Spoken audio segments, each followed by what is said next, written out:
국민도 바라고 있고 정말 대통령부터 국민 전부 다 지긋지긋한 일이라고 생각합니다. 이거 타결해야 된다고 생각하는데 어쩐지 타결되지 않을 것 같은 불안한 예감이 있죠. 그래서 우선 선거구제 문제라도 예. 오늘 타결해야 된다고 생각하고요.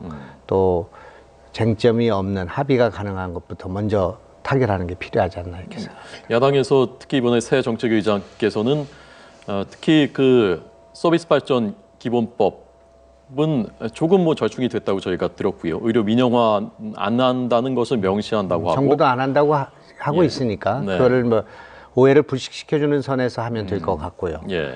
그다음에 노동법 가운데서 3개는 이견이 없으니까 예. 2개는 이제 비정규직이 가지나 많은 판국에 비정규직을 더 오히려 늘릴 가능성이 있다. 이거는 여당도 상당히 경청해야 할 내용이기 때문에 네. 어떤 합의를 만들어낼 수 있으면 좋겠다고 생각하고 네. 만약 그것이 이견이 있다면 그건 2월 달로 넘기고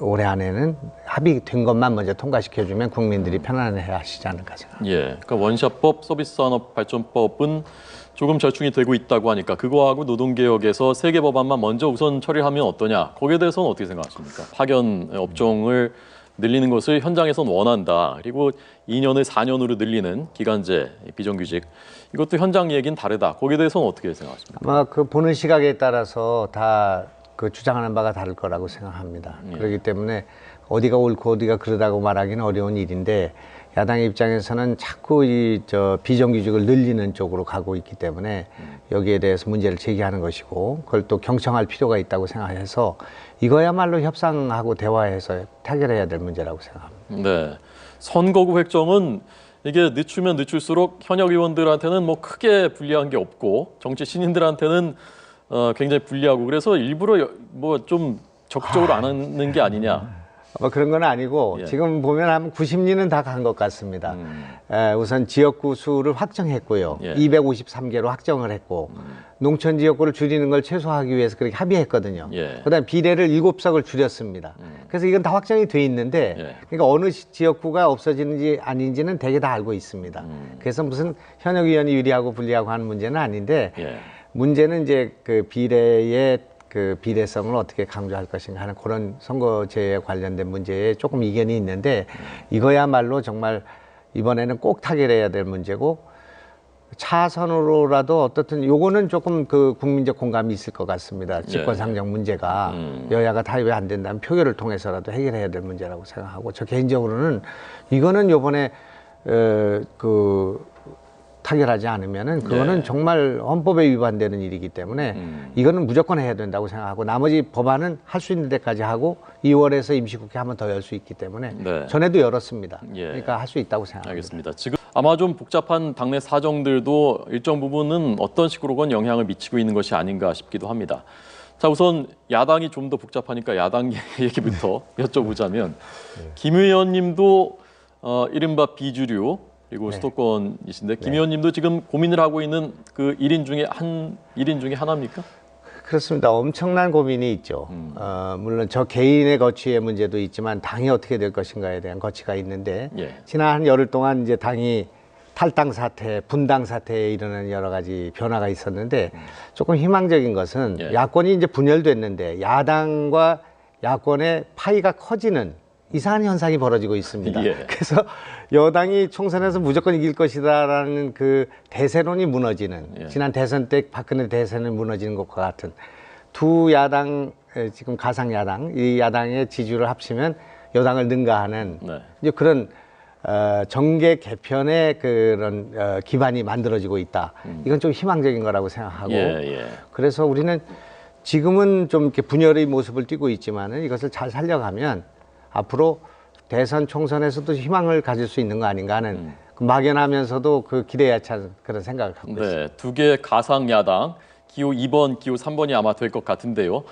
김 의원님은 그럼 이제 몇 달 안 남았는데 기호 2번 다실 것 같습니까? 3번 다실 것 같습니까? 글쎄 그걸 지금 그 결정을 못 하고 있습니다. 솔직히 저는 이제 일관되게 지금 그 남아 있는 새정년이 그 진보를 강화해야 된다. 또 투쟁을 강화해야 야당성을 강화할 수 있다. 또 장애 투쟁을 상대적으로 중시하는 그런 입장에 대해서 지난 6, 7년 동안 일관되게 예. 당의 외연을 확장하고 중도 개혁의 기치를 들지 않으면 집권할 수는 없다. 정의당과 아니면 통합진보당과 통합해서는 안 된다. 예, 예. 그리고 장애투쟁은 극도로 자제해야 된다. 그리고 협상과 대화를 늘려야 된다. 그렇게 해서 국민들, 합리적인 보수와 개혁적인 진보 세력들이 전부 다 참여하는 그런 국민정당이 되지 않고는 집권은 어렵다. 예, 그런 예. 입장을 가져왔기 때문에 안철수가 아니라 안철수 신당이 아니라 그 중도 개혁 노선에는 제 소신과 원칙이 맞습니다.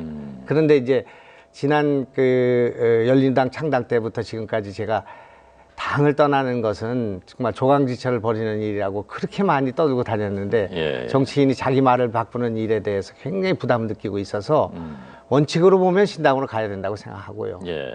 그리고 이 당을 바꾸는 문제는 정말 신중해야 되는 문제라고 생각하고 예. 우리는 진보를 강화하는 지금 현재 새정년의 입장 그것도 소중하고 중도 외연을 확장하는 이 힘도 대단히 중요한 일이기 때문에 네. 이것이 다 성공했으면 좋겠습니다. 예. 앞으로 대선을 앞두고 그 야당 내에서 어떤 노선을 가져야 집권할 수 있느냐 하는 문제가 되는 것입니다. 예. 그렇기 때문에 이게 굉장히 중요한 문제인데 지금 우리 그 유권자, 특히 호남 또 야권 지지자들은 문재인 대표와 그 새정년의 지금 현재의 노선과 스탠스를 가지고는 예. 집권하는 데는 상당히 어려움이 있지 않은가 그런 판단을 내리고 있어서 예, 예. 그것이 호남 의원들의 지금 탈당으로 이어지고 있는 것 예, 같습니다. 알겠습니다. 지금 야권이 분열됐기 때문에 험지가 없어졌습니다. 여당은 아무데나 가도 지금 험지가 아니고 황금 지역이 되어 있는 상태가 되어 있고요. 예.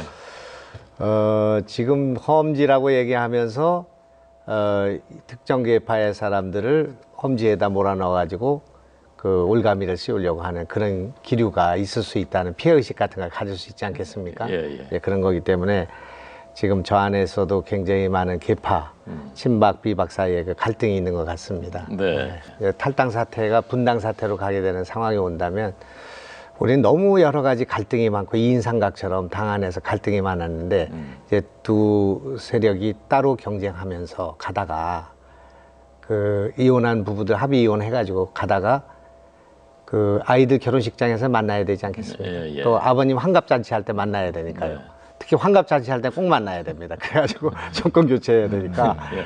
부득이 갈라서게 그러니까, 된다면 예. 하여간 이런 방법을 뭔가 좀 강구해야지 된다고 생각하고 강구하지 않으면은 지금 여자 홍일표 의원을 포함해서 저분들한테 다 좋은 일을 하는 그런 결과가 될 거라고 생각합니다. 아니, 저는 하여간 예. 우리가 이 안철수 당을 계기로 다당제로 가는 길을 한번 좀 열었으면 좋겠다 그렇게 생각합니다. 예. 이 분열을 부추기고 있습니다. 네.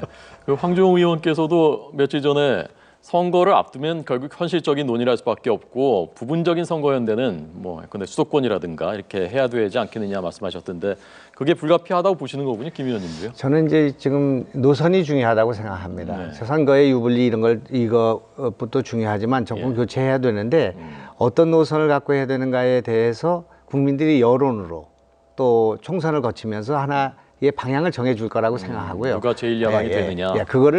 그거를 지금 우리 당 안에서 토론을 통해서 전단계를 통해서 이렇게 밀어내면 제일 좋은 것이었는데 예. 지금 그렇게 안 되고 이렇게 합의 이혼이 된 상황에서는 네. 어떻든 방법을 찾아봐야 되겠다고 생각하고 다만 이제 중요한 것은 그렇게 되면서 그 여권 지지층들도 상당히 지금 안철수 신당 쪽으로 한 10% 이상 이동하고 있기 때문에 그래서 국민들이 사안에 따라서 옳은 것은 옳은 쪽으로 또 잘못하는 것에 대해서는 비판하는 그런 그 정치적 선택의 선택지가 좀 넓어지는 예. 그런 일이 벌어진다면 한국 정치에는 긍정적인 기여를 하지 않겠나 이렇게 생각합니다. 혹시 김한길 원내대표하고는 전 그렇습니다. 대표하고는 좀 통화해 보시거나 만나 보시거나 그런 게 있습니까? 수시로 이제 연락도 하고 만나고는 최근에도요? 있습니다만, 그렇습니다만 지금 이제 문재인 대표와 우리 새정년의 그 지도부가 조금 인식의 변화가 있는 것 같습니다. 처음에는 못 나가지 않겠나, 안철수를 포함한 못 나가지 않겠나, 또 나갈 테면 나가라, 우리끼리 해보겠다, 또 정의당하고 통합하겠다, 뭐 이런 식으로 그 일사불란한 입장을 취했거든요. 근데 이제 이 상황이 좀 여론이 급박하게 그 책임이 문재인 대표와 새정년에 있다. 이런 쪽으로 여론조사가 그렇게 쏟아지고 있습니다. 좀 그걸 포용해서 같이 하고 물러나야지 그걸 그렇게 해서 쪽박을 차게 깨져버렸느냐에 대한 책임이 있다 보니까 그 여론의 부담을 느낀 지도부가 네. 지금 와서 뭔가를 좀 양보하고 지금 와서 뭔가 타협하려고 하는 그런 태도를 보이고 있는 것 같습니다. 네. 근데 이게 이제 시간이 한참 지났고요. 여기서 저는 박지원 대표처럼 문재인 대표가 물러날라야 물러날 수가 없다고 생각합니다. 그래 그런 요구를 너무 하면 안 된다고 생각하고요. 네. 거기는 거기대로 진보를 강화하는 방향으로 그 역량을 강화하고 또 나가 있는 분들은 또 통합 그 신당의 성격을 가지고 경쟁을 하다가 네. 그러다가 여기는 이제 신당에는 새누리당에서도 온건 합리적인 세력들이 와야 된다고 생각합니다. 네. 그렇게 돼가지고 우리는 안 아니 거기 이제 좀 이제 공천 탈락하시는 분들이 오실 거예요. 오늘 두 분 말씀 잘 들었습니다. 고맙습니다. 감사합니다.